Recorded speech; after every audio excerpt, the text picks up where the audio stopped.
They say that in 2025, everything will be technology, artificial intelligence, and self-driving cars. But no one talks about what really matters, what your life would be like if you were born in the Middle Ages and your dream job was caring for royal pigs. That's right, royal pigs. Because if today you complain about your boss who grunts during a Zoom meeting, imagine having to deal with a blue-blooded swine who has more privileges than you. In the Middle Ages, pigs weren't just pigs. They were practically palace aides with snouts. They ate leftovers from banquets on clay plates bearing coats of arms, had their own names, and some, I swear I'm not making this up, wore hand-embroidered bells. Meanwhile, you there, in 2025, can only get a free lunch if the coupon on the cafeteria app works. Are you laughing? You were supposed to sleep, not laugh like a medieval, lactose-intolerant court jester. The position of royal swineherd wasn't just any old job. It was a prestigious profession, or at least that's what they called it, to disguise the fact that you basically spent your day trying to convince the pigs not to eat their own crown. A swineherd needed to know basic Latin to respond to the clergy, herding techniques to avoid losing a pig to the bush, and diplomacy to deal with the prince's bacon-hating horse. Oh, and of course, knowing when a royal swine was sad, because if the little pig got in a bad mood and decided not to parade at the spring festival, the swineherd could end up in the dungeon. Yes, because of a sulky swine. Congratulations, 2025, you won. At least your boss isn't a vain piglet. But don't think it was all tragic. On the contrary, it was a festival of bizarre situations. The swineherds were always in trouble, especially when a pig escaped and ended up crashing a noble wedding. Nothing like a royal boar crashing the ceremony, knocking over goblets of mead, and leaving a little gift on the altar. Ah, charms of the fiefdom. So, are you laughing again? This was supposed to put you to sleep, not to make you laugh into your pillow like a fool who lost sleep over a pig with noble bloodlines. Of course, the position came with benefits. That is, if you consider benefits, the right to sleep in the stable next to the pigs, receive a loaf of bread a day, and be given a leather cape that reeked of onions. But hey, at least you could say, I take care of the king's pigs, which gave you status among the peasants and a slight chance of not being thrown into the pit in the event of a diplomatic crisis due to pig flatulence at official events. And it wasn't just caring for the animals. You had to train the pigs. That's right, like dog training, only with arrogant pigs who ate better than you, teaching them to march, to grunt at appropriate times, and even to bow in the presence of the queen. Spoiler, no pig respected the queen. They only respected the cook, because they knew the fate that awaited them. But let's take it easy. The story of the royal pig keeper is just beginning, and if you're still awake, congratulations. You've just been diagnosed with medieval insomnia. Trust me, you'd better sleep now, for a 14th century ghost pig appears and wants to tell you how he lost his title of nobility by falling into a vat of mustard. It all began in the royal stables, which in reality were a mix of barn, miniature palace, and hayloft flavored with garlic flowers. Located at the back of the castle, between the baker's kitchen and the noble's privy, this facility was the official territory of the blue-blooded pigs. The floor was packed earth, but with combed straw mats, changed weekly by nuns specializing in porcine purification, a veritable spa if you were a pig. Each animal had its own enclosure with carved wooden plaques bearing the name and coat of arms of the lineage. Sir Bacon III, Lady Ribs, Baron Ham, names that even some knights envied. Meanwhile, the keeper slept in a corner of the stable on a second-hand woolen blanket that had been rejected by a goat with the flu. Luxury wasn't exactly his thing, but even in this shabby reality, the environment exuded importance.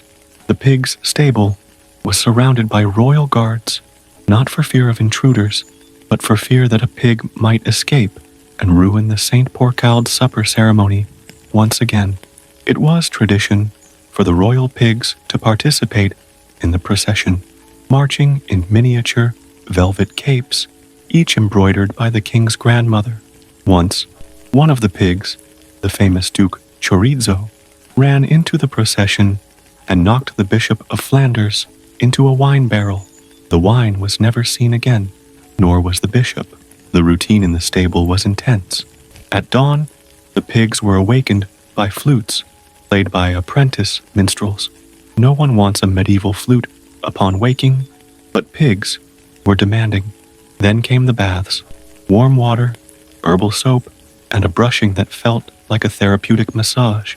Meanwhile, the guardian barely had time to run his finger through his own booger before being bitten by a wild boar with PMS.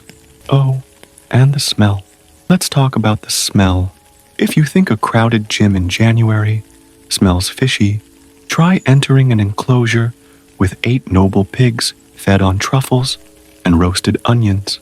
The scent was so intense that the monks leading morning prayers wore masks made of cloth soaked in vinegar, a trend that would be sold by influencers in 2025 as feudal aromatherapy. But there was beauty too. At dusk, sunlight streamed through the wooden slats, illuminating the golden dust in the air, while the pigs purred. Yes, purred, like cats. Astrologers interpreted this as a sign of good luck, and some nobles came from far and wide just to touch the belly of a sleeping pig. One swore the pig cured baldness. Spoiler, it didn't, but it created a greasy, natural hairstyle. And all the while, there stood the guardian, steadfast, dirty, hungry, and proud, a true, unsung hero of the kingdom who mastered the art of opening gates without waking a pig, avoiding stepping on the intestinal offerings scattered on the floor, and containing Lady Castellina's revolt when she wasn't the first to be served. Are you smiling again? This was supposed to lull you to sleep, not keep you awake, imagining pigs with noble titles and chamomile tiara-like crowns.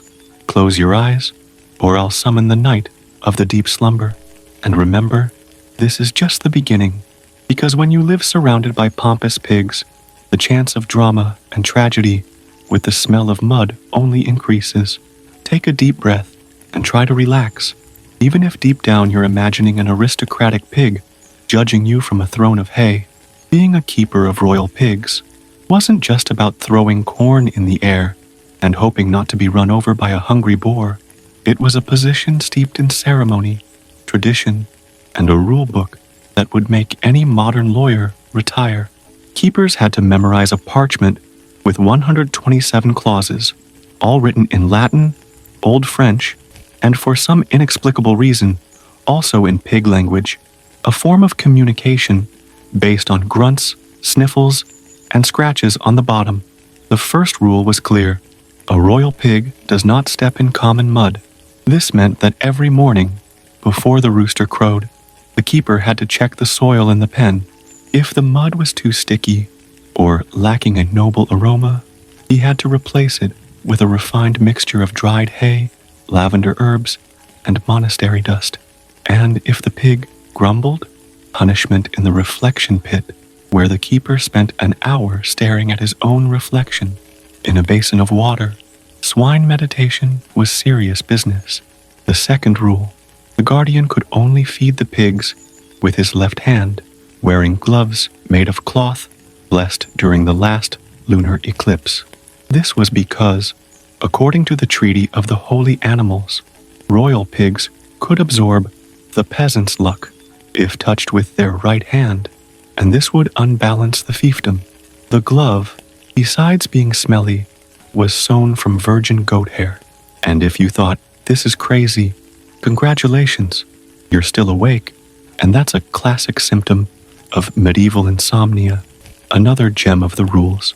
Every guardian had to learn a specific dance called the Waltz of the Victorious Pig, which was performed in front of the pigs before special meals. The dance included uncoordinated hops, 3 spins, and a symbolic toss of a turnip in the air. Legend has it that one guardian tripped during the waltz, fell on Marquis Lombo, and ended up being promoted for spontaneous entertainment, and there were monthly rituals. At the festival of St. Tusudo, for example, the guardian had to kneel before the oldest pig in the pen and offer it a cup of mead diluted with holy water. The pig drank, belched, and if it turned its snout away in displeasure, the guardian was forced to sleep outside the stable for 7 days, out in the open, with sheep that talked to themselves. One guardian even claimed that one of them could do math, but that's another story. There was also the rule of fungi, which stated that every full moon, the guardian was to smell the mushrooms around the pen to ensure that none were possessed by demons of flatulence. This was taken seriously, especially after Sir Bacon III had a mystical episode after eating a woodland mushroom and began spinning around like an exorcist in the castle courtyard. Even the court jester wept in fear. And of course, there was the dress code. Guardians couldn't wear red, a color that made the pigs agitated, or dark brown due to visual competition with the sacred clay. Their clothes had to be moss green with smoke gray accents, always with a hand-embroidered piglet brooch. If you showed up without a brooch, you were fined and forced to bathe in the duck pit, and the ducks weren't friendly. If you think this is an exaggeration, remember, we're talking about a world where pigs had their own astrology, a flexible vegan diet, depending on their mood, and a dedicated priest to bless their snouts in times of war. And you there, trying to pay your bill with cash back? Go to sleep, creature. This was supposed to lull you to sleep, not to leave you imagining the annual parade of royal pigs in feather headdresses and false eyelashes. And as if that weren't enough, there was the Guardian's secret code, a closed society that met in the wee hours of the morning to exchange recipes for digestive porridge and debate the ethics of teaching pigs to sing the kingdom's hymns. Yes, sing. They say that once, during an eclipse, the pig Count Mortadella sang 3 perfect notes. 3. After that, he was declared a porcine miracle and became a walking relic. So close your eyes, for the love of the medieval gods, before you discover the clause that requires the guardian to kiss the pig's snout every time the tower bell strikes midnight. Spoiler, this clause exists, and there are witnesses. Among all the stories of royal pig keepers, few have been as talked about and retold with hilarious exaggeration as the case of the wedding of Baron Crispin the pig.